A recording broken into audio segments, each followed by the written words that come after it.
அஸ்ஸலாமு அலைக்கும் வரஹ்மத்துல்லாஹி வபரகாத்துஹு. தினமும் ஒரு ஹதீஸ்.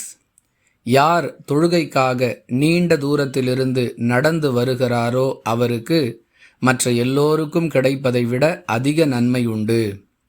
தனியாக தொழுதுவிட்டு தூங்கி விடுபவரை விட தொழுகையை எதிர்பார்த்து காத்திருந்து இமாம் ஜமாத்துடன் தொழுபவருக்கு அதிக நன்மை உண்டு என்று அல்லாஹுவின் தூதர் ஸல்லல்லாஹு அலைஹி வஸல்லம் அவர்கள் கூறியதாக அபு மூசா ரதியல்லாஹு அன்ஹு அவர்கள் அறிவிக்கிறார்கள். நூல் புகாரி, ஹதீஸ் எண் 651. அன்பிற்குரிய அல்லாஹுவின் நல்லடியார்களே, எளிய முயற்சியில் அதிக நன்மையை பெறுவதற்கான பல வாய்ப்புகளை அல்லாஹ் ஏற்படுத்தி கொடுத்திருக்கின்றான். அவற்றை யார் முறையாக பயன்படுத்தி கொள்கிறாரோ அவர் அதிக நன்மைகளை பெற்றுக்கொள்கிறார்.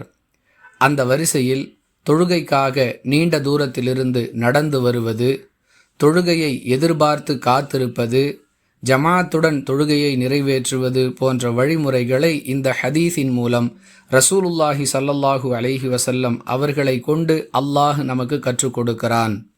இந்த வாய்ப்புகளை பயன்படுத்தி நன்மைகளை பெறுவோம். வாஹிரு தஅவானா அனில் ஹம்துலில்லாஹி ரப்பில் ஆலமீன். அஸ்ஸலாமு அலைக்கும் வரஹ்மத்துல்லாஹி வபரகாத்துஹு.